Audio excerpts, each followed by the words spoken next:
My name is John Feodorov, and we're at the Q Art Foundation. The title of the show is Assimilations. It's about living in suburbia, being brought up as an Indian, but not living as an Indian. My mother was full-blooded Navajo and moved to the Los Angeles area just before the Second World War. We ended up in Whittier, California. I was a year old when she converted to Jehovah's Witnesses. She had the zealotry of a new convert. We stopped celebrating Christmas, stopped celebrating birthdays. My mother would continually teach me how to sing Navajo songs.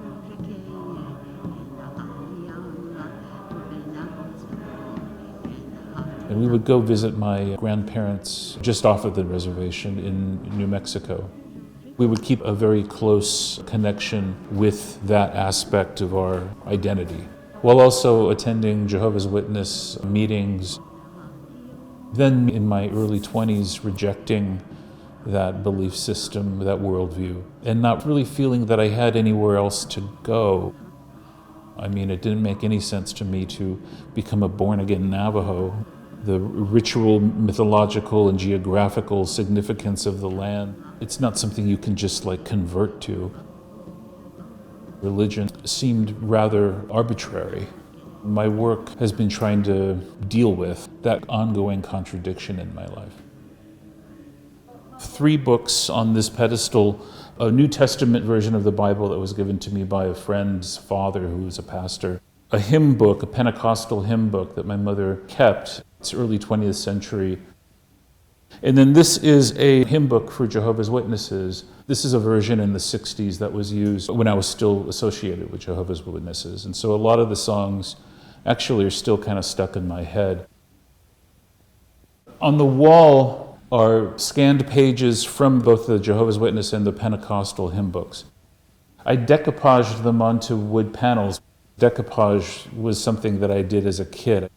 This installation is titled How I Became a Christ-jun, as an Injun.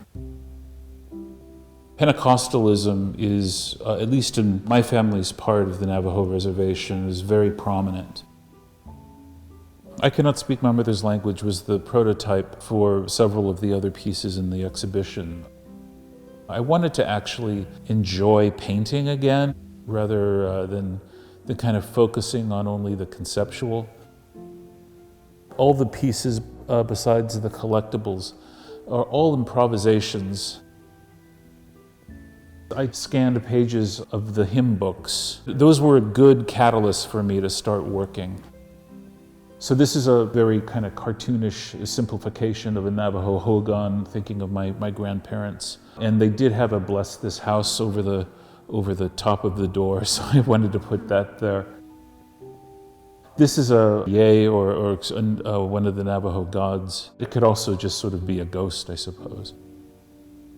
Those are the visual cues, right? And those are the contextual cues.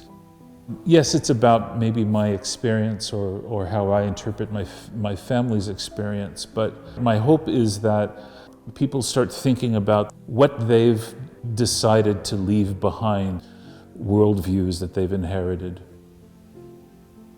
And there's a sense of not feeling enough, somehow being a fraud, being Native American, and that comes with responsibility, right? That comes with not only a responsibility to the culture and family, also to advocate for that, in public. I know how to say some phrases in Navajo, like I know how to, say "come and eat," "hako iya." So I won't starve on the reservation. The triptych behind me comes from a series of photographs that I took when my mother passed away. Per her request, I took her ashes to a place on the land where she grew up. My cousin was driving me. She stopped at this meeting house right next to this abandoned gas station. The idea of these gas pumps sort of being a source of energy, they once contained fuel. They became sort of these memento mori pieces for me, these kind of carcasses. What happens with a carcass? Things start living off of it. Would it be too far-fetched to kind of think of the idea of spirits inhabiting these carcasses? These pieces behind me, there's 12 of them. They actually belong to a larger series. The series is called Collectibles. They use my family photographs, some photographs that I took when I was much younger, and some that were passed down to me by my mother. The text for these were actual quotes from a website called the Bradford Exchange. I haven't seen them lately, but I used to receive these sort of junk mail, physical mail, and it would contain advertisements for these really kitschy looking Native American, in quotes, collectibles, kitsch statuettes. There's always the beautiful erotic maiden holding like a crystal with a wolf's face in it. Really absurd imagery, right? Somehow it fulfills a need. And that need is what really interests me. The manifestation of both, say, racism, but also kind of alienation. Later in life, I realized that my mother had it completely assimilated, and that she saved all these paraphernalia of Navajo spirituality, like old medicine bags that my relatives had, old beaded medicine bags and things like that. And if she was completely brainwashed, that stuff would have gone in the garbage. That was very hopeful for me.